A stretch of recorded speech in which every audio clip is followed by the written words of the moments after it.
Espérate. ¿Cachai? ¿Cómo sacarlo al aire? ¿Estáis de lado, Ofelia? ¿Estás de lado? Ya, ahora estamos al aire, chiquilla. Sí. Listo. Es que estoy. Ahí estoy.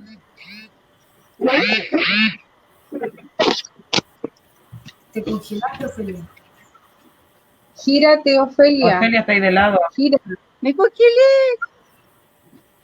Pero si estoy aquí, Pero estáis de lado y no congelada. estoy de cabeza. Estás de lado y congelada. Ahí sí. Ahí sí. Ahora se normalizó. Ya, Sí.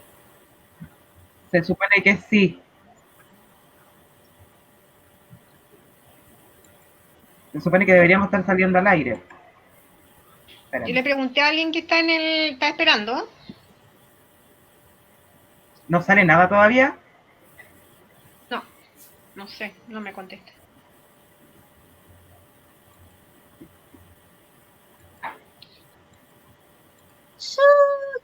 Y dice, pero aquí arriba dice Lick, 1 minuto 18, 1 minuto 19.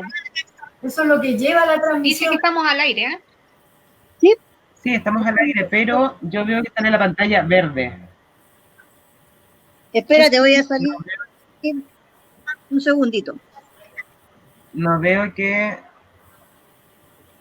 se actualice. Ese minuto es lo que lleva la transmisión. Sí, estamos apareciendo. ¿Pero ven ustedes las imágenes? La de ustedes nomás. Ah, ya. La de Listo, ustedes, estamos al aire. pero- Ya, vamos a empezar el programa entonces. Hoy vamos a hablar de violencia intrafamiliar y para eso tenemos profesionales que nos van a estar ayudando, así que se van a ir presentando. Paula. Hola, buenas noches. Yo soy Paula Donoso, psicóloga, directora de Psicoacción. Gracias por la invitación. María Elena.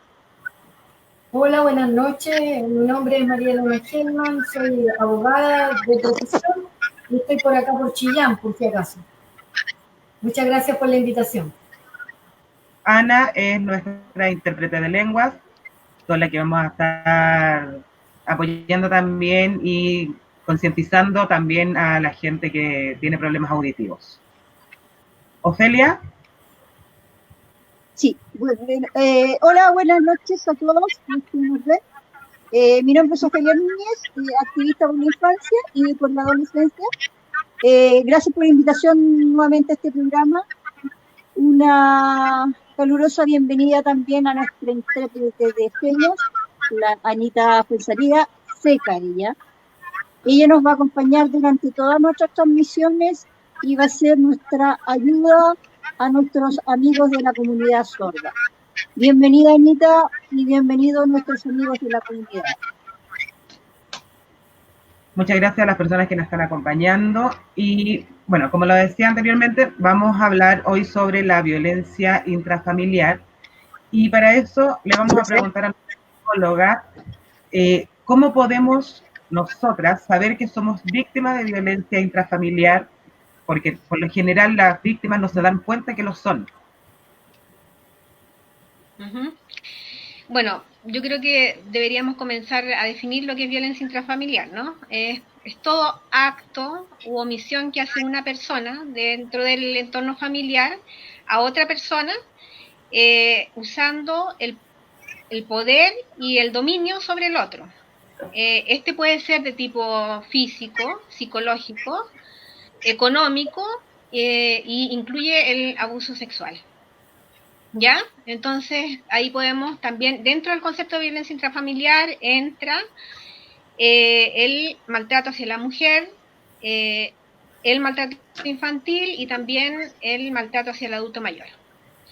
Ahora, existen señales tempranas de violencia, Patricia. Dentro de ella está la violencia psicológica, generalmente pasa, que comienza con descalificaciones, con a veces comparaciones, que muchas veces nosotros normalizamos como parte de la dinámica de pareja, ¿no?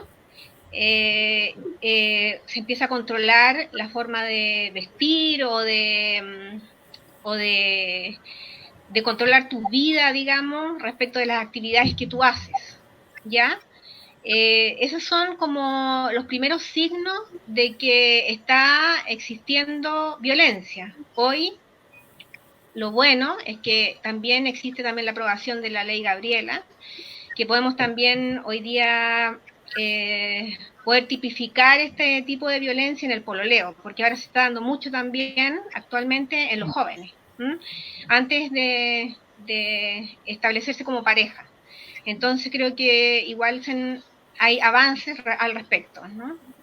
Eso es lo que yo te podría decir. Después esto va en escalada y va aumentando hacia la violencia física y termina en una combinación de violencia psicológica, física y las otras que mencioné. Ok. Otra pregunta. ¿Qué es lo más aconsejable para una persona que sufre de violencia intrafamiliar o en el mismo pololeo, como lo mencionaba Paula?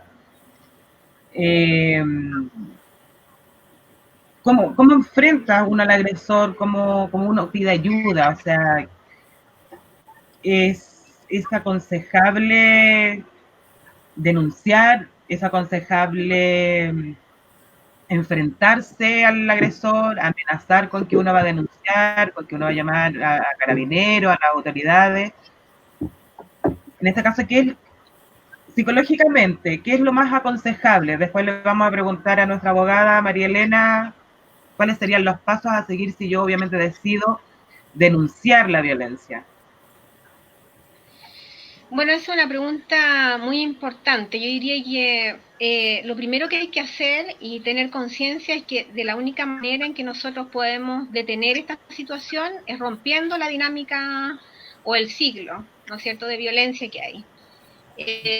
El llegar a ese punto es súper importante para cualquiera que esté viviendo esta situación, detectarlo a tiempo, porque generalmente pasa que pasan muchos años, ¿no es cierto?, para que se rompa esta dinámica tóxica, se podría decir, de pareja.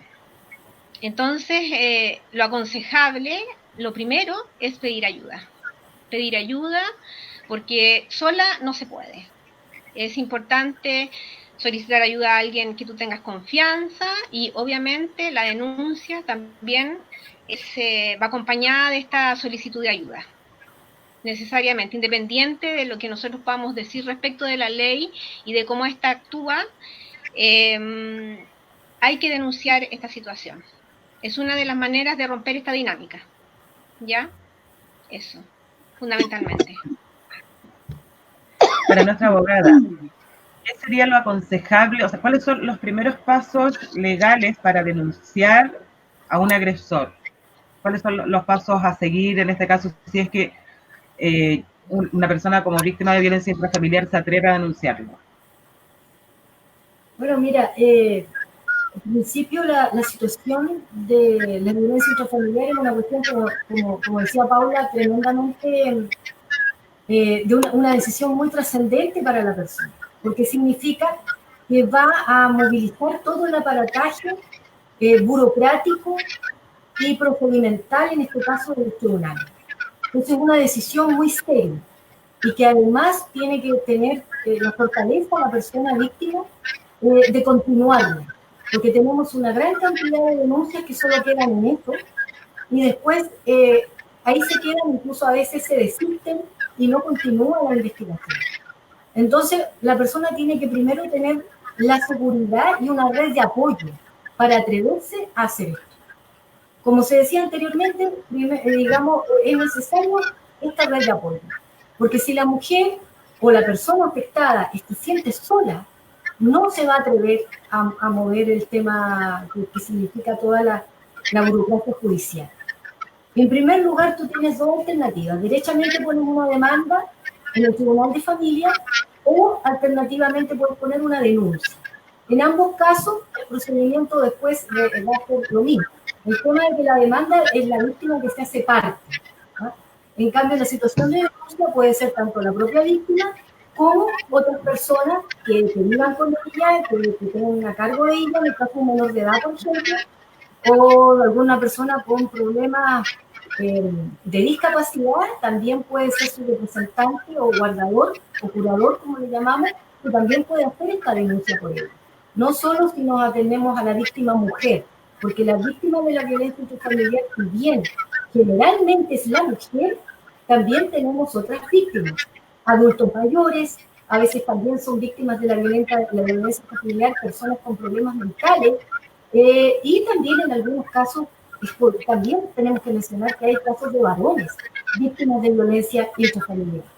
Pero el grueso está claramente en la violencia dirigida contra las mujeres.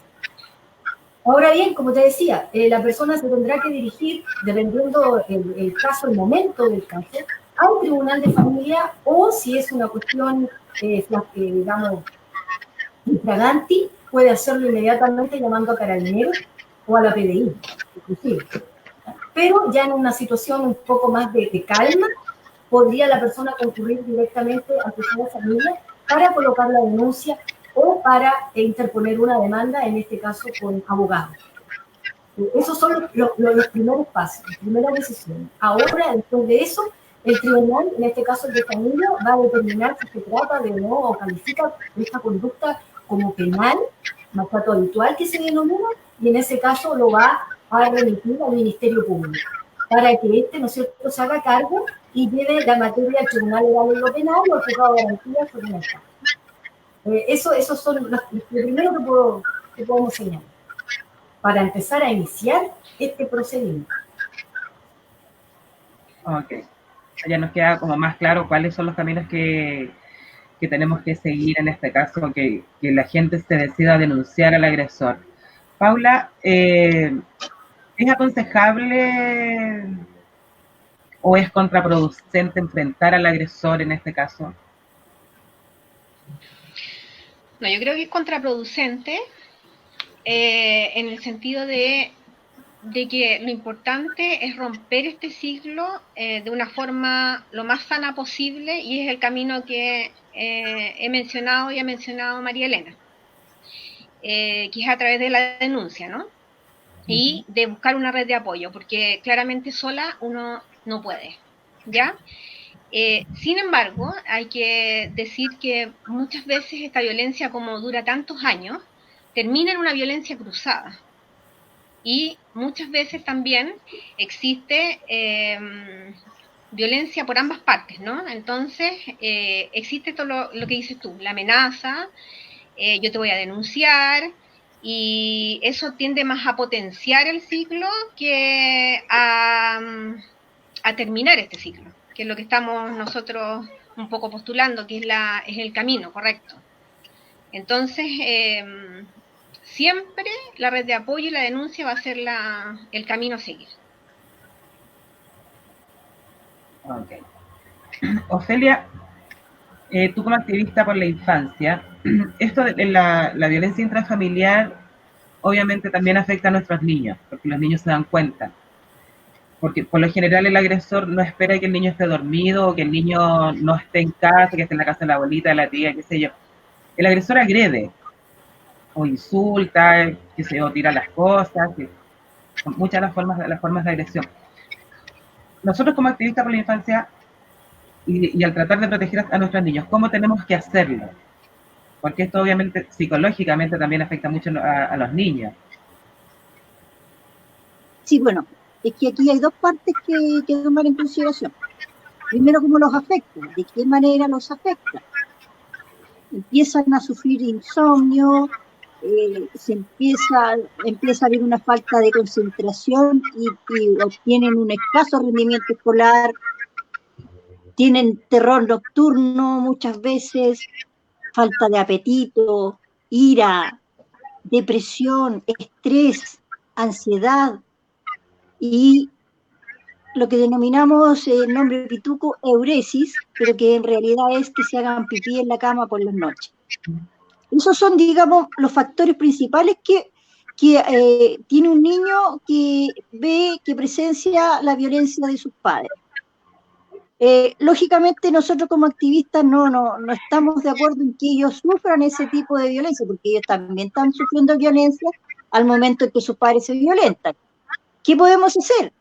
Primero que nada, buscar una alternativa para que esos niños vivan en el intertanto sus padres mejoran su situación, si es que llegasen a solucionarla, que lo vemos muy relativo, pueden quedarse o con la abuela materna o con la abuela paterna, porque no necesariamente los abuelos, por parte del agresor, comparten digamos, lo que hace el padre del niño, que es agredir a la mamá del chico.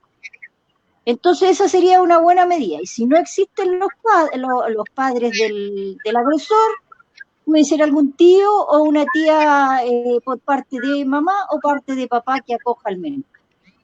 Eso sería, digamos, como...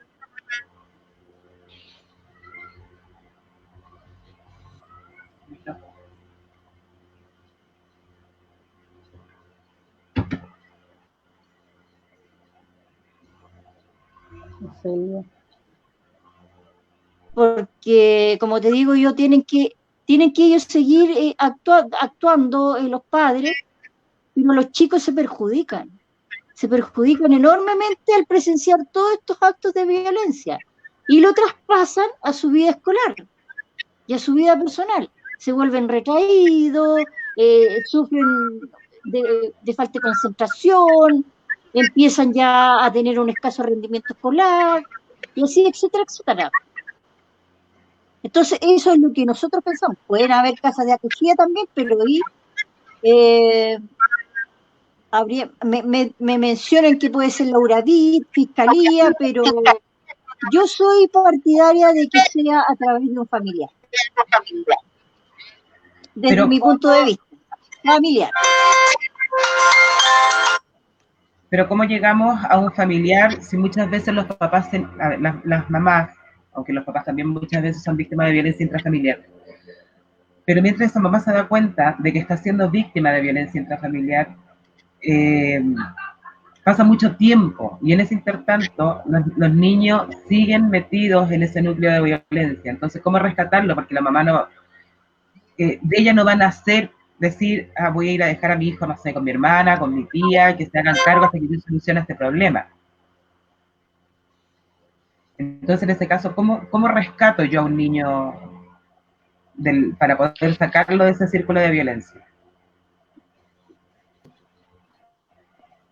Sí, bueno, es un tema que da para largo. ¿Cómo lo rescatamos al niño si la mamá no ha denunciado que sufre violencia intrafamiliar?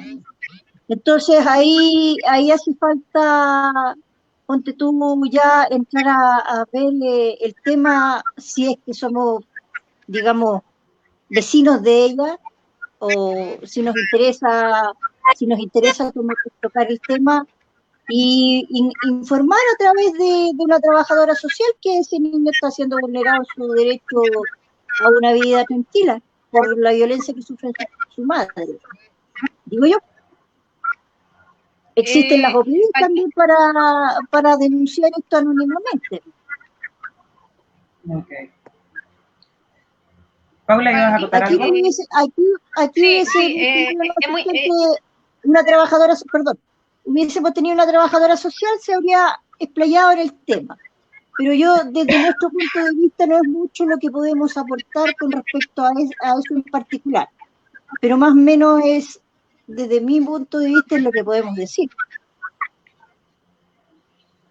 Sí, Patricia, un poco complementando lo que dice Ofelia, ser víctima los niños, al ser víctimas, hay vulneración de derechos, y eso está tipificado dentro del CENAME, el ver la violencia entre sus padres, ¿no? O entre la pareja, digamos. Por lo tanto, es importante saber que bueno, ahí María Elena me puede apoyar un poco más, que es importante saber que la ley, desde que fue promulgada la ley de violencia intrafamiliar, permite, o protege en este sentido a los niños, y en el sentido de que ya no es un tema que es privado, ¿cierto? No es un tema del área privada, sino que es un tema público. Por lo tanto, cualquier persona, un vecino, no sé, alguien que esté siendo testigo de esta situación, puede denunciar que hay violencia dentro de una familia, ¿ya? Puede ser de forma anónima, sin dar el nombre, porque la gente siempre dice, no, es que yo me voy a meter en un problema porque me van a pedir mis antecedentes, yo no quiero pelearme con mi vecino, etcétera. Sin embargo, las denuncias sí se pueden hacer en forma anónima, porque ya es importante aclarar, así bien como determinantemente, de que hoy día la violencia, en cualquiera de sus formas en las que hemos mencionado, es un tema público, no es un tema ya del área privada. Entonces es importante como sociedad también hacernos cargo respecto de lo que nosotros también vemos a nuestro alrededor y no cerrar nuestros ojos y hacer como que no vemos, ¿ya? Entonces los niños en ese sentido legalmente también están protegidos, Patricia. Por ejemplo, con respecto a lo mismo que estabas diciendo, Paula, si yo sospecho que una amiga, una conocida o mi vecina está siendo víctima de violencia, ¿cómo puedo abordar el tema con ella? Porque por lo general la gente se niega a aceptar de que son víctimas de violencia. O sea, es decir, no es que él no me deja salir porque me ama, porque me cuida, o no quiere que me ponga esta ropa porque, no sé, no quiere que alguien vaya a pasar por mi lado y me dé un agarrón, y empiezan con esas cosas. Entonces, ¿cómo yo, o cualquier persona que nos esté escuchando, puede abordar el tema con una amiga, con una conocida, una vecina? Mira, es un tema bien complicado porque lo que tú mencionas es muy importante. Vamos a aclarar primero, quizás, derribar algunos mitos, ¿no? Que es como pensar en todas estas situaciones que tú recién mencionaste, ¿no es cierto? Los celos, el controlar cómo te vistes, el controlar tu agenda o tus actividades diarias. Por ahí comienza, ¿no? El decirte, no hagas esto o haz esto otro. Son señales de que hay un cierto control y un cierto poder sobre la otra persona, ¿ya? No son señales de amor, eso es lo que quiero decir, y quiero ser así bien estricta en eso, ¿no? Enfática, porque muchas veces escuchamos, sí, es que lo que pasa es que es bueno tener un poquito de celo, así demuestra que me quiere, o es bueno que me diga que me vista de otra manera porque generalmente se justifica con que, no, es que no quiero que otros hombres te pase algo, que otros hombres te miren, etcétera, etcétera. Entonces se empieza a normalizar, ¿no es cierto?, cosas o situaciones dentro de la dinámica de la pareja que no son normales, que no hay que normalizarlas nunca. Entonces, hay que partir por también la premisa de que cualquier acto de control, ¿no es cierto?, y de dominio sobre el otro, es una situación de maltrato. Por lo tanto, cuando tú acercas a alguien, lo tienes que hacer muy cuidadosamente y ojalá fuese una persona cercana, ¿no es cierto?, una persona para hacer primero una primera acogida, que es lo que se llama. Y la primera acogida es solamente escuchar, es poder acercarse a la persona y poder abrir el tema, ¿ya? Porque generalmente va acompañado de mucho miedo, primero, después de hartos años ya que pasan de esta situación, y también va acompañada de mucha vergüenza. Entonces es muy difícil para la mujer en este caso, para la mujer, estamos hablando de la mujer víctima de violencia intrafamiliar, poder exponer esta situación. Hay mucha vergüenza de por medio, pensando que además esta temática es una temática que cruza las clases sociales. No es una temática de los pobres ni de los ricos, sino que es una temática transversal, ¿ya? Entonces es muy difícil para la mujer poder buscar ayuda porque ella siempre pierde. Y porque también empieza a normalizar, ¿no? Es que yo a lo mejor puedo cambiar esto si cambio esto otro. Entonces empieza a modificar su conducta en el tiempo. Ya, no sé, antes de que llegue tengo que tener la casa lista, los niños así, de esta forma, la comida hecha, porque si no, entonces se tiende como a normalizar. Y lo mismo pasa, y quiero aquí como hacer un punto bien específico, como aprovechando la plataforma, del tema del abuso sexual dentro del matrimonio. que también es un tipo de violencia, ¿no? De justificar esa situación también, porque claro, yo como estoy casada o como tengo mi pareja o vivo con mi pareja, es mi obligación cumplir en ese plano, ¿no es cierto? No es obligación cumplir en ese plano, no es una obligación, es importante saberlo, ¿ya? Cada uno tiene que hacer las cosas de acuerdo a lo que uno estime conveniente, no sentirse obligada en hacerlo. Ambas partes tienen que estar siempre de acuerdo en todo. Entonces es importante un poco derribar ciertos mitos, nunca normalizar la violencia de ningún tipo, porque la violencia no es solamente el femicidio es la parte final de la violencia. La violencia parte con signos tan pequeños como los que te mencioné. Entonces, si nosotros lo detenemos a tiempo, no tendría que pasar estas cosas tan terribles que vemos de repente en la televisión, ¿ya? Es importante acercarse, es importante ir conversando el tema muy delicadamente y sin hacer juicios de valor, que es lo más importante.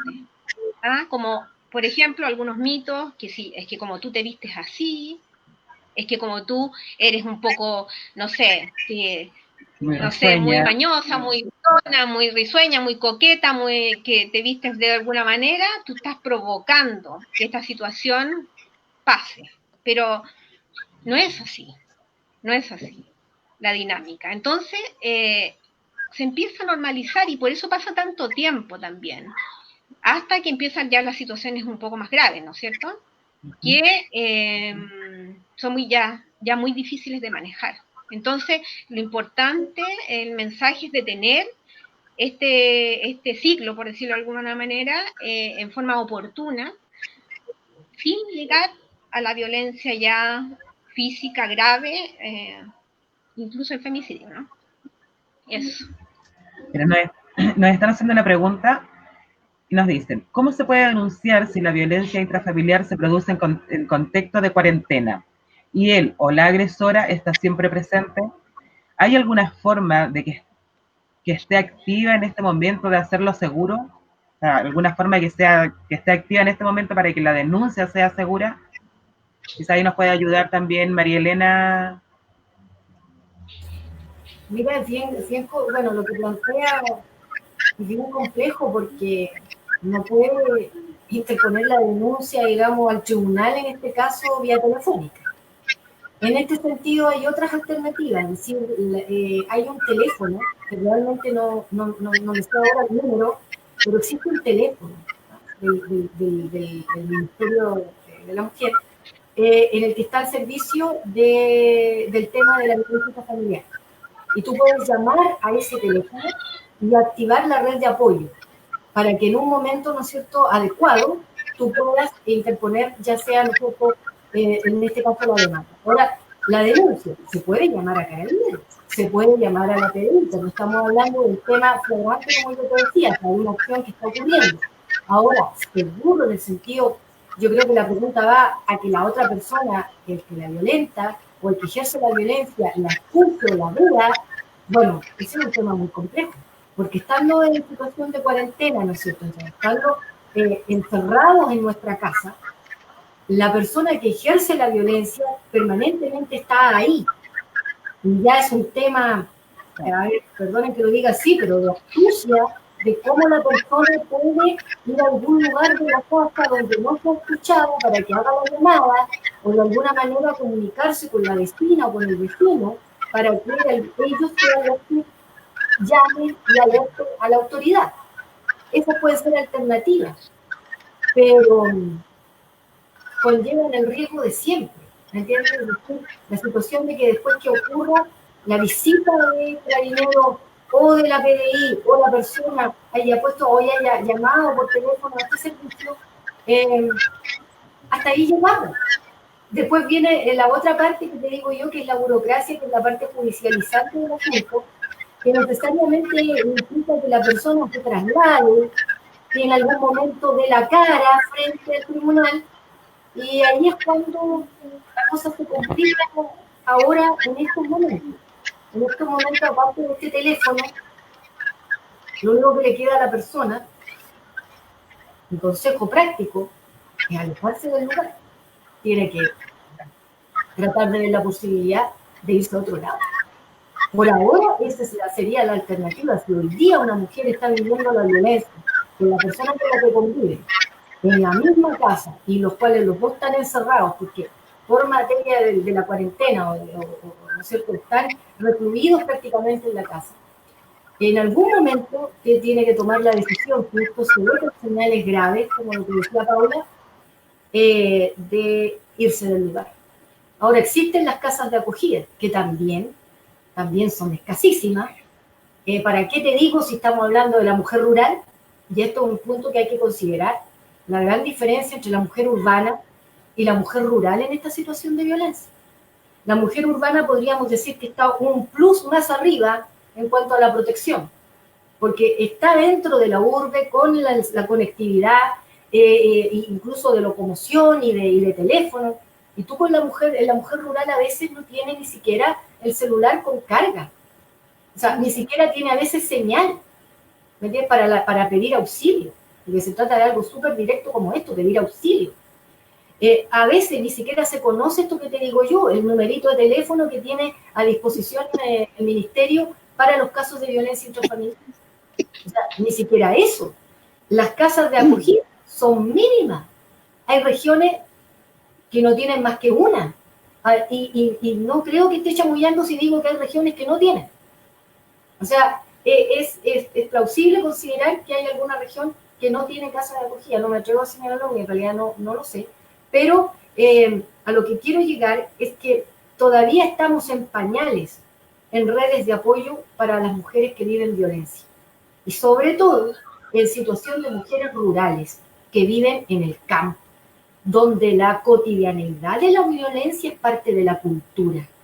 Es parte de la cultura. Y no quiero con esto estigmatizar, pero realmente se da mucho que en situación rural el hombre tenga una actitud, ¿no es cierto?, más patriarcal y más machista que la de un tipo en la ciudad. Perdonando que lo diga así, pero se puede dar sobre todo porque en la ciudad la persona está más cerca de otros, que la pueden ver, que la pueden escuchar. En el campo tú tienes una casa a 100, 200 o más metros de otra. Entonces no es la misma situación. No está el que está escuchando, es difícil, salvo que sea ya un escándalo público. Entonces la situación de la mujer rural es mucho más precaria que la mujer que vive en la ciudad. Y como te digo, estos mecanismos están pensados para personas que viven en la urbe. Lo de la casa de acogida, lo de la llamada telefónica, incluso si tú llamas a carabinero en el campo, ¿cuánto se demoran en llegar? Si vivís en un sector apartado, puede que ni siquiera alcancen a llegar. O sea, tenemos todo ese tipo de falencias, yo diría, graves, en el mecanismo de la red de apoyo de la violencia intrafamiliar. Y otro punto más, el tema de la cultura, es decir, todavía naturalizamos los actos de violencia. La violencia física no es la única. La pachotada, el chistecito humillante, el decirle, oye guatona, o oye flacuchenta, o oye mira las canillas que tenía, o sea, ese tipo de cuestiones son violencia. Que son también a la pareja muchas veces. Pero que te van denostando a la persona y le van generando, como decía la Paula también, ¿no es cierto?, una situación en la que cree que es justicia lo que le ocurre, que lo merece, que en realidad es torpe, que en realidad es fea, que en realidad, no sé, le falta algo para ser completa, según lo que el sujeto con el que convive le dice. Esas son cuestiones culturales que más allá de lo que el derecho pueda disponer, recordemos que esta ley de violencia intrafamiliar data del año 2005, o sea, ya tiene sus buenos años, y aún estamos en esta situación que tenemos generalmente una casa de acogida en la región. O sea, yo, por ejemplo, usted allá en su región, ¿cuántas casas de acogida hay? Acá en Ñuble hay una, y que es una pequeña casa. María Elena, entonces, todas estas propagandas que se hacen en la televisión con la mascarilla 19, me parece que es el número, que tú vas a una farmacia y supone que en la farmacia debes saber a qué es lo que tú te refieres cuando la pides. O sea, se supone que están capacitados todas las farmacias para saber que si yo pido la mascarilla 19, me parece que el número no lo recuerdo bien, que es porque estoy denunciando que soy víctima de violencia intrafamiliar en ese momento. El tema está también en que todas estas propagandas se hacen masivas en la televisión, en canales abiertos, entonces los agresores también saben, o sea, tampoco puedo acercarme a una farmacia y decir, tiene mascarilla número 19, porque mi agresor se va a dar cuenta. No puedo llamar y decir, no sé, quiero una pizza con pepperoni para que se den cuenta de que estoy siendo víctima de violencia, porque mi agresor ya se enteró. Existe no me acuerdo dónde, lo vi hace un par de años, un video donde las mujeres cuando son víctimas de violencia intrafamiliar, o de la pareja, del pololo, que sea, se hacían un punto negro en la mano. Entonces cuando salían con el tipo, ellas mostraban el punto negro, que era un círculo, que se lo pintaban de negro, y sabían de que esa persona necesitaba ayuda, que era como un SOS. Pero acá, de verdad, si lo vemos desde ese punto de vista, yo creo que no sirve porque se hizo tan público que ya todo el mundo sabe. Entonces, claro, me voy a poner en riesgo, voy a ir a la farmacia y le voy a decir, señorita, que necesito urgente una mascarilla de 19. O sea, me van a sacar prácticamente, y te lo digo así como súper a los chilenos, me van a sacar de las mechas para darme una pateadura después en la casa, y si es que me salvo. Entonces, estas cosas que también hace el gobierno, que quizás lo hace tratando de ayudar, en el fondo también siento que como que nos perjudican más, porque nos dejan más de manos atadas. Lo mismo que nos pasa muchas veces cuando existe una orden de alejamiento que tampoco se cumple. O sea, es que mira, el contrasentido es este. Está bien, si la persona logra llegar a la farmacia y va sola, o sea, no va con el agresor, y llega y dice esta especie de contraseña, ¿no es cierto? Y estamos con el supuesto de que el otro que está al otro lado del mesón le va a entender la contraseña y va a colocar, ¿no es cierto?, en movimiento todo el aparataje de protección. O sea, en ese minuto, ¿qué va a pasar? Aparte de que le digan, ya, vamos a hacer la llamada, vamos a colocarla con carabinero. ¿A dónde va después? ¿A dónde se va? ¿Ah? ¿A dónde se va? ¿Va a volver a la casa que el otro ya se enteró? Obviamente que se va a enterar. Y si no vuelve, ¿a dónde va a ir? El hombre la va a ir a buscar, a donde sea. Es decir, tiene que haber ahí una malla de esa red de apoyo, de seguridad, llamémosla como se quiera, que en Chile está en pañales. En Chile está en pañales. Y en general en Latinoamérica, no solo en Chile. Entonces, creo que aquí tenemos que empezar desde pequeño.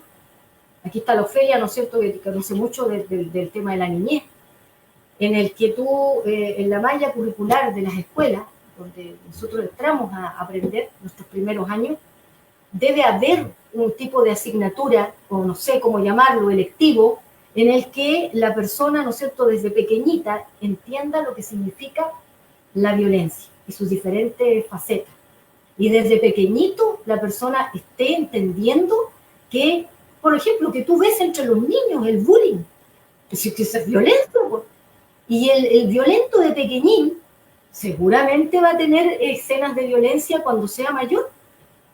No quiero generalizar, es probable que a lo mejor sea un episodio y que cuando adolescente o adulto cambie, pero también es un signo que pudiera permanecer en el tiempo y trascender a un maltratador o maltratadora.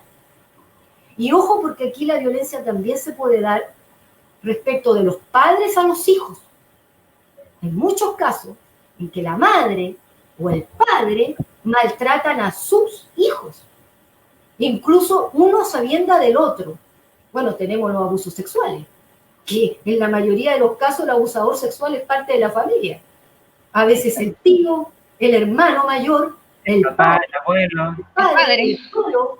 O sea, tenemos todo ese tipo de, perdónen la expresión, pero aberraciones, conductas que son aberrantes y que en definitiva en ciertos grupos se naturalizan. Acuérdense los casos de sectas en las cuales el padre era bien visto que introdujera a la hija, ¿no es cierto?, en la actividad sexual. tuvimos sectas religiosas que era lo que predicaban, ¿no? Y se naturalizaban esos casos. Yo recuerdo acá en Ñuble, tuvimos un caso así, hace ya un par de décadas, que el padre pertenecía a un grupo de una secta, digamos, por decirlo de alguna manera, en el que este tema de introducir a la vida sexual a los hijos era natural. Y lo hacía el mismo padre con las hijas, o la madre con los hijos. Estamos hablando de todo ese tipo de cosas aquí, o sea, aquí todo entra acá, a pesar de que la ley, ¿no es cierto?, va a detallar un poco quiénes son las víctimas y todo lo demás, tenemos, en definitiva, toda una terrible red de violencia y de conductas que rayan, ¿no es cierto?, en, no sé, la antinaturaleza de la vida en sociedad, porque tú no puedes permitir que un niño, cualquiera sea la justificación, sea abusado, porque es un niño o niña.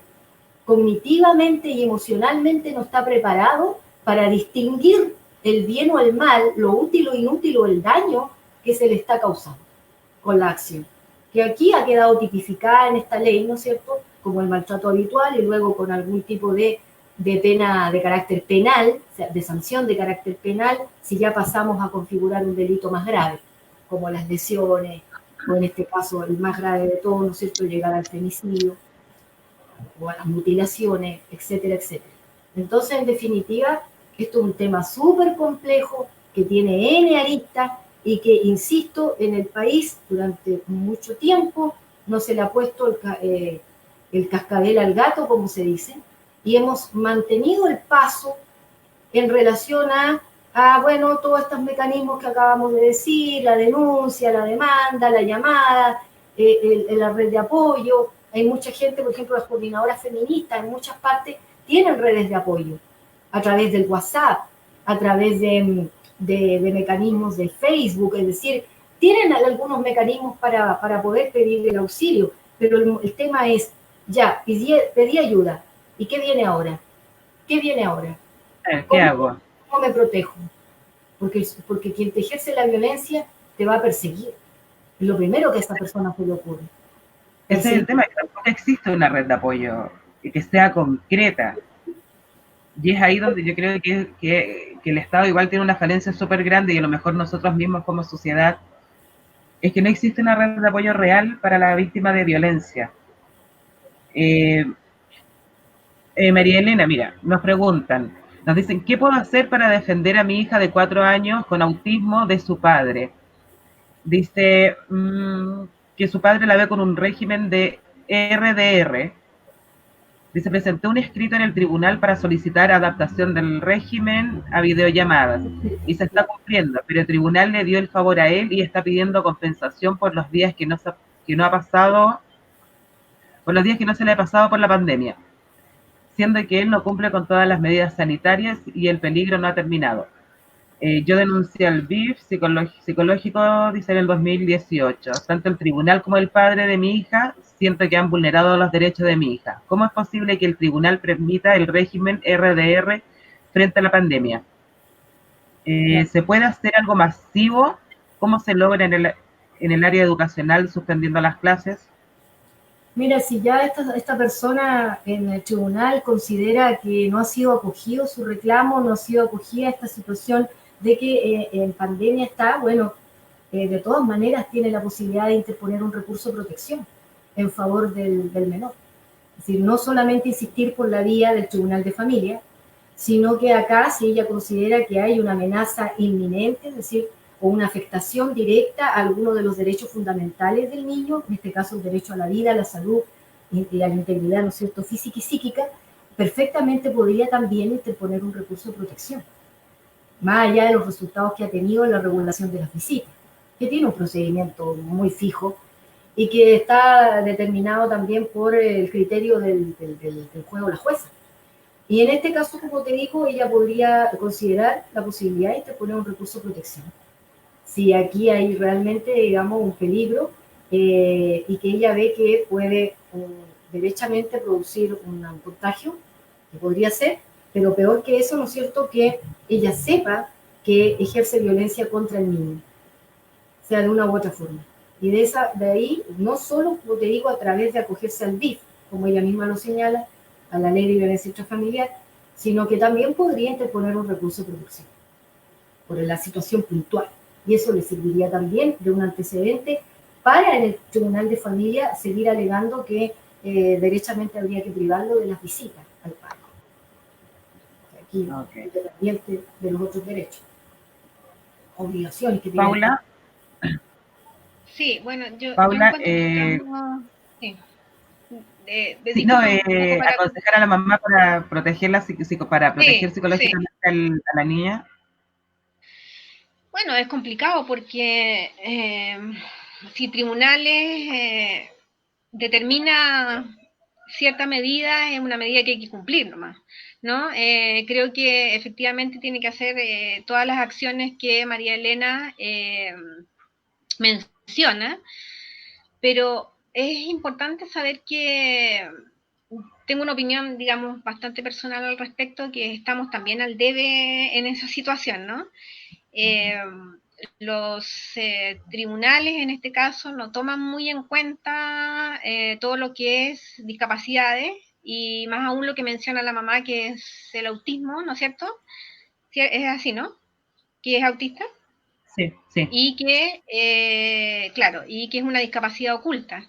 Por lo tanto, el agresor, en este caso, y cuando hay violencia psicológica, no sé si María Elena me puede apoyar en esto, pero la violencia psicológica es mucho más difícil de demostrar.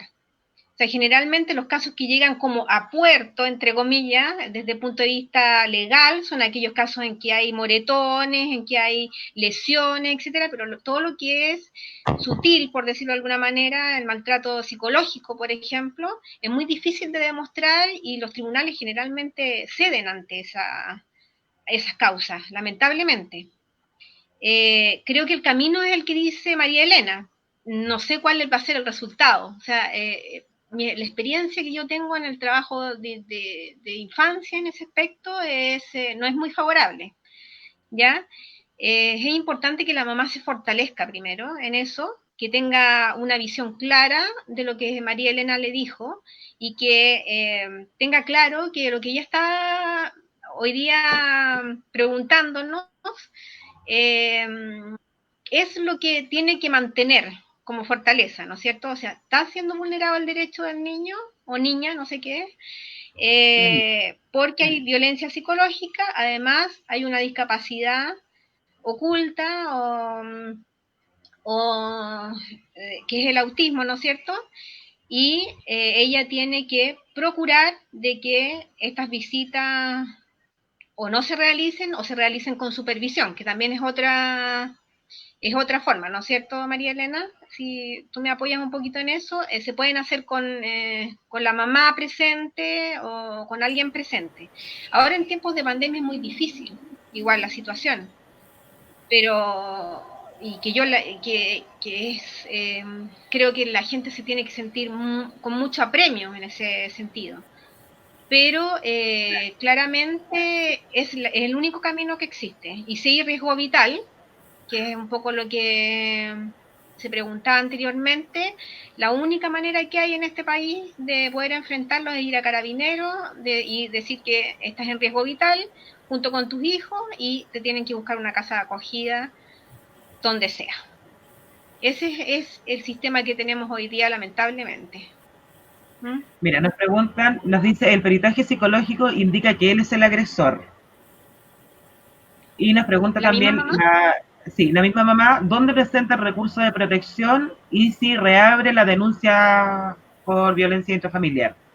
El recurso de protección lo tiene que presentar ante la Corte de Apelaciones, competente en este caso, estamos hablando acá de la sexta región, ¿no es cierto? Es que como yo estoy en Chillán, por eso es que ella es de acá de Santiago. Ah, Santiago. Ya. No, bueno, le corresponde la Corte de Apelaciones de Santiago. Ya. Tiene que hacerlo, tiene que interponer el recurso ahí. Ahora puede presentarlo, el recurso se puede presentar hasta por vía telefónica, el recurso de protección. Y lo puede hacer directamente sin necesidad de abogado. Es Sí, conveniente, sí, que de todas maneras, con posterioridad, se haga asesorar por un abogado para que llegue también a buen puerto, pero por lo menos la primera presentación puede hacerse de esa manera, digamos, para que pueda tener sentido, porque de eso se trata el recurso de protección, ¿no? De claro. una respuesta inmediata de la justicia para poder recuperar, ¿no es cierto?, un derecho que está siendo amenazado o vulnerado, de aquellos que la Constitución garantiza. Y en este caso, como estamos hablando de la salud, de la integridad física y psíquica, son derechos fundamentales que están protegidos por el recurso de protección en el artículo 20 de la Constitución Política, que protege algunos de los que están enumerados en el artículo 19 de la Constitución Política. Entonces, eso es un tema que ella tiene que hacer independiente de que esto esté radicado o esté de alguna manera resuelto en el juzgado de familia, en el tribunal de familia, sin perjuicio de que ella continúe el alegato y la prueba, ¿no es cierto? Ya que ella dice que el peritaje resultó que lo ha considerado agresora a la persona. Bueno, ya tiene ahí un punto a favor. Si el peritaje Sí, tiene un recurso. sentido. Ok. Ofelia, ¿algún consejo para la mamá? Que yo hablé con ella por teléfono hace unos días y estaba bien angustiada por el tema porque todos sabemos que el autismo es una de las discapacidades invisibles que, Sí. ¿cómo se llama? Que si uno no dice que el niño tiene autismo, la gente no se da cuenta y en los juzgados también cuesta mucho que vean esto como una discapacidad y que al estar en contacto con una persona agresiva o con una persona que no te proporciona los cuidados que tienes que tener, en el fondo igual están vulnerando tus derechos. Entonces, Ofelia, ¿alguna forma de poder ayudar a esta mamita? Bueno, como dicen las chicas, existen centros de acogida. Habría que buscar un centro de acogida para que se vaya ella y su niño, para que termine la agresión que está siendo víctima. Y como dice Paula y como bien dice María Elena, presentar el recurso de protección a la brevedad, porque van a seguir siendo vulneradas al interior del hogar por el agresor. En este caso me imagino que es el padre. Claro, o No, sea, no estoy muy al tanto del tema. A ver, están separados. ellos están separados ¿Ah? y él reclama visitas de la niña, obviamente, pero en el intertanto de las visitas de la niña, él tampoco es una persona que se preocupe 100% de que la niña esté bien cuando está con él. Entonces, ¿qué es lo que la mamá no quiere? Que el papá siga visitando a la niña. Eso es en el fondo. Ahora, por el Eso es tema lo de la que ella pandemia, desea. no. No, que no lo visite. Entonces, como dice la Paula y como dice la María Elena, tiene que presentar el recurso de protección a la brevedad, como prioridad, y ver enseguida qué pasos puede seguir, porque de todas maneras el tipo va a seguir insistiendo en ver a la niña, Claro. porque se siente protegido por la ley. Pero si la señora está viendo que la niña está siendo vulnerada a su derecho, está en todo su derecho, valga la redundancia, de pedir una solución para su bebé. Y la solución en este minuto radica en un recurso de protección. Bueno, sabemos que los recursos de protección en este país son hasta por ahí nomás, pero es lo que hay, es lo que hay. Entonces, como primera, digamos, medida, usar eso y enseguida después ir viendo redes de apoyo para ella y la niña, que podemos ser nosotros como activistas en Santiago, y ahí sucesivamente. Pues puede quedarse ahí mismo en Santiago, o bien existe la posibilidad de que se traslade, no sé, a provincia. Todo puede ser posible. Y así la sacamos del círculo ese donde está vulnerando el derecho de la bebé. Esa es mi opinión. Ah, ok. Volviendo al caso en el que estamos ahora, que es de la violencia intrafamiliar. Paula, nos quedan 6 minutos. Eh, ¿Todos Ya. los agresores son potenciales asesinos? O sea, efectivamente, este siglo del que se habla hoy, el CERNAMEC no habla tanto del ciclo de la violencia, pero a mí me parece un buen ejemplo. Se va acortando en el tiempo, ¿no? O sea, hay un estado de tensión, que cuando las cosas están así como que raras, hay una fase de explosión, que es donde sucede el hecho propiamente tal, psicológico, físico, sexual, el económico, como dijimos, y está la fase de luna de miel, que es la que uno se pierde de repente, y es cuando, pucha, esto no va a volver a suceder, perdóname, te prometo que nunca más, etcétera, etcétera, ¿no? Entonces, obviamente esta fase dura años y se va cortando, ¿ya? Y la idea no es llegar a eso, pero obviamente si tú llegas a eso es probable que en algún momento se transforme también, como yo te decía, en una violencia cruzada, y en algún momento también pueda suceder una muerte, un femicidio, ¿ya? Potencialmente puede que sí. Siempre la violencia lleva a más violencia. O sea, eso es como también es una idea clara, digamos, y nada, pero absolutamente nada, y eso también, como dejarlo súper claro, justifica ningún acto de violencia. Eso es súper importante entenderlo, porque cuando nosotros comenzamos a justificar y a normalizar es donde está el problema, ¿ya? Y después nos damos cuenta como demasiado tarde. Eso. Pero potencialmente, claro, si el ciclo de violencia se perpetúa en el tiempo, se va cortando este ciclo a fases de tensión, explosión, hasta que revienta lamentablemente en muertes o en como decía María Elena, en mutilaciones como las que hemos visto en la televisión. Sí. Ok. María Elena, una consulta. En caso, cuando uno denuncia a Carabinero, muchas veces Carabinero hace mofa de las situaciones de violencia intrafamiliar. Te lo digo porque conozco un caso súper cercano de una persona que denunció al marido por violencia intrafamiliar.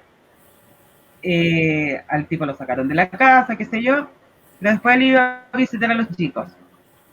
Y en un momento, bueno, que se agarraron, qué sé yo, llamaron a Carabinero y el Carabinero le dice, ¿de quién es la casa? Ya. No voy arrendada. Juanito Pérez paga el arriendo.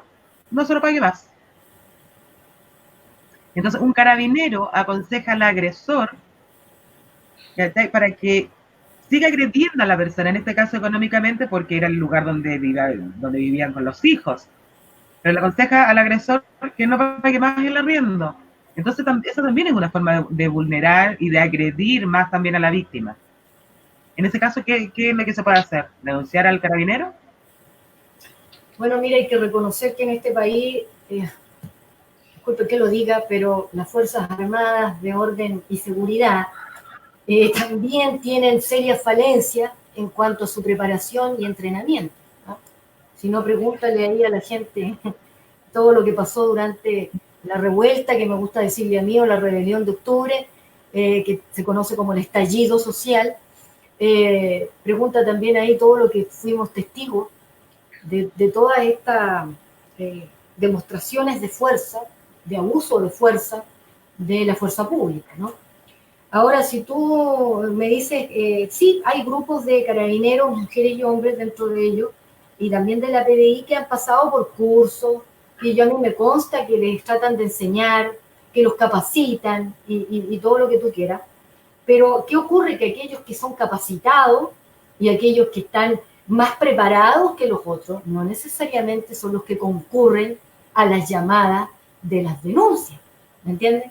¿Por qué? Porque esta gente pueden ser 2 o 3 de la unidad, o 1 por unidad, y cuando ocurrió el hecho no fue él, fue otro, que no ha hecho el curso, que no está preparado, o con que lo haya hecho no aprendió mucho, ¿ya? Entonces tenéis todo ese bagaje de posibilidades. Entonces, bueno, sí, siempre está la posibilidad y el derecho que le asiste a la víctima de denunciar la conducta improcedente del carabinero, ¿no es cierto? Por supuesto, a su superior jerárquico. Y ahí se va a mover todo lo que dentro de la orgánica de carabineros procede, para que, igual que un funcionario público, ¿no es cierto?, se haga una investigación pertinente y se determine la responsabilidad que tuvo en el hecho, el actuar, digamos, se califique el actuar de este personaje, carabinero o carabinera, en el evento. Ahora, ¿eso qué significa? Como todo lo que ocurre, colocar la denuncia, hablar con el superior jerárquico, ir a colocar por escrito, que esa fue la conducta que tuvo el carabinero, y que si ustedes mal no recuerdan, hubo denuncia hace poco respecto de un carabinero que se burló de una persona que puso denuncia. Creo que fue por ahí, creo que fue hasta en Santiago. La cosa es que, por supuesto que lo puede hacer, y lo debe hacer, pero significa seguir con un procedimiento que pudiera terminar en nada, que pudiera ser que le digan, oye, no, ya mira, para la otra ubícate, aprende siquiera a tratar a la gente, a lo mejor una amonestación, porque recuerden que ellos tienen sanciones del carácter de amonestación verbal.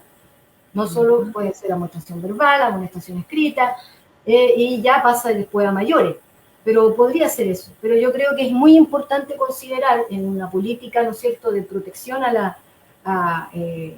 la familia y de las personas que viven en convivencia, de que se considere que las Fuerzas Armadas y de Orden deben tener en su preparación todos ellos, un enfoque de género y un enfoque, ¿no es cierto?, de prevención de las conductas de violencia, partiendo por ellos mismos, porque son individuos que están armados, que portan armas, y que si hacemos una investigación, yo creo que ya existe, de casos de violencia en familias de uniformados, no solo de carabineros, sino que de las Fuerzas Armadas y también de otros gremios que utilizan, ¿no es cierto?, armas y uniformes, podemos encontrar no menores niveles de violencia respecto de la situación de sus familias.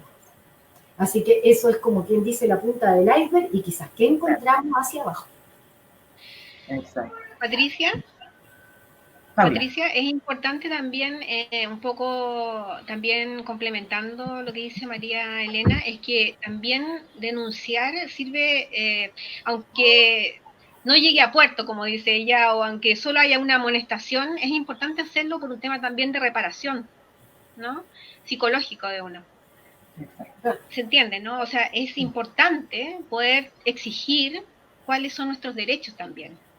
O sea, cuando hay una vulneración de derechos, uno tiene que darse todo este trabajo, por decirlo, administrativo, ¿no es cierto?, de ir, de que te tomen la denuncia, de hacer un montón de papeleo burocrático que hay acá en este país, respecto de no solamente de la ley de violencia intrafamiliar, sino que de muchas otras leyes también, pero es un acto también de reparación el hacerlo, porque si no, lo único que uno hace no es terminar con este ciclo, sino que es perpetuarlo. Entonces, ya no solamente estoy siendo agredida por mi pareja, sino que estoy siendo agredida por el sistema, ¿no es cierto? Estoy siendo agredida por el carabinero, estoy siendo después agredida por el tribunal que no está tomando en cuenta mi situación, y así sucesivamente. Entonces, yo creo que como ciudadanos, y insisto, es un tema público. Hoy todos debemos hacernos parte de este tema de violencia intrafamiliar. No es algo ajeno, es algo que todos de alguna manera lo tenemos que vivir. Por eso, ¿y por qué? Porque hoy día hay mucha gente sola, no tiene esta red de apoyo, y también creo que debería estar dentro de la formación de las personas de carabineros, las personas que están encargadas de esto, el enfoque, aparte de género, intercultural, que es muy importante, porque hoy en día hay mucha violencia también las personas que son extranjeras. Entonces, pues también tú no puedes tratar la violencia que existe acá en Chile de la misma forma que existe, no sé, en Argentina, en Haití, etcétera, etcétera. Entonces tú tienes que tener un enfoque también intercultural y de derechos en el caso de los niños, ¿no? Entonces la formación de ellos, y estoy de acuerdo con María Elena, a todos debería ser por igual, porque la verdad es que yo he conocido casos, pero constantes, de maltrato institucional hacia las mujeres víctimas de violencia intrafamiliar. Y también un sistema que tampoco acoge de una buena forma a los niños que son víctimas de maltrato infantil. Eso. Ok. Chicas, ya llevamos 1 hora y 4 minutos. Quiero dar las gracias por el apoyo, por participar, por los consejos y por responder las preguntas también de la gente. Así que les dejo unos segunditos para que se vayan despidiendo. Paula. Sí, bueno, muchas gracias por la invitación, Patricia. Un agrado conversar con ustedes y hablar de este tema tan importante, en donde, insisto, todos nos tenemos que hacer cargo como ciudadanos y apoyar a las personas que están sufriendo este tipo de violencia. Eso. Gracias. Elena. Bueno, Patricia, muchas gracias por la invitación. Les felicito por esta oportunidad, esta idea de programa que ustedes tienen, sobre todo en esta época en que estamos todos encerrados. Esto es una herramienta muy importante para poder permitirle a todos nosotros expresarnos y además a la gente hacer sus consultas. Así que muchas gracias por la consideración y en lo que se puede apoyar disponible. Y por otra parte, señalar, coincidiendo, ¿no es cierto?, con Paula, si bien el aparataje burocrático es complejo, vale la pena accionarlo, aunque no esperemos lo que queremos. ¿Por qué? Porque así tú evitas la sensación de la impunidad completa, es decir, que además ni siquiera se conoce lo que ocurrió. Por lo menos tú lo estás denunciando y lo das a conocer. Y también es importante seguir, no solo hacer esto a través de cuidado también con las redes sociales, ¿no? En el sentido de que muchas veces después el agresor puede agarrarse de eso para interponerte una querella por injuria y calumnia. Así que ojo cuando de repente lanzamos algo que no hemos podido o no podemos probar, y los sujetos se agarran de eso para ir todavía a vulnerar más a la propia víctima. Así que de todas maneras es importante seguir los canales para poder demostrar y después poder tener estadísticas que permitan que el legislador se dé cuenta que es necesario hacer algo. Si no está ahí en la estadística, no existe. Y por lo tanto, nuestros famosos legisladores van a seguir pensando que el problema no está o no es tan grave. Y hoy es un problema gravísimo la violencia en Chile, a todo nivel. Es algo que estamos viendo. Así que agradezco mucho la posibilidad de poder conversar estos temas y que sigan adelante, muchachas, porque muy buena la idea y la oportunidad que tienes, Patricia, a través de este conversatorio. Y gracias a Ofelia que me invitó. Ofelia. Señora Patricia.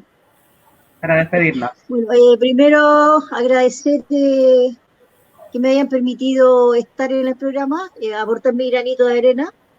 No me manejo mucho en el tema, hay mucho todavía por aprender, pero todos los días se aprende algo. Un gusto, Paula, un gusto, María Elena, y mi agradecimiento especial a Anita por su aporte para la comunidad sorda. Esperamos seguir practicando la inclusión, porque nuestra consigna es menos palabras y más acción. Un saludo cariñoso a todos los amigos de la comunidad sorda y a toda la audiencia que nos acompaña hoy día. Gracias y buenas noches. Anita. Bueno, les doy gracias por la invitación, por considerar que este conversatorio sea accesible para una minoría lingüística y cultural que escasamente tiene acceso en este país a la comunicación y a la información a través de su propia lengua, que es la lengua de señas. Eso. Muchas gracias, buenas noches, que estén bien y gusto haber participado. Bueno, yo darle las gracias a todas por aceptar la invitación, a Paula, a María Elena, a la Anita, que de verdad que es un gran aporte para nosotros y somos inclusión, tenemos que llegar a todos lados. Y bueno, este es un desafío que nos impusimos con Ofelia y encuentro que salió maravilloso. Así que chicas, gracias y esperamos poder seguir contando con todos ustedes. Y a los amigos que estuvieron conectados también, darles las gracias, a los que enviaron las preguntas. Cualquier cosa, dejen las preguntas en nuestro muro, que nuestras especialistas también van a estar respondiendo. Así que muchas gracias y buenas noches a todos. Buenas noches. Gracias. Buenas. Gracias.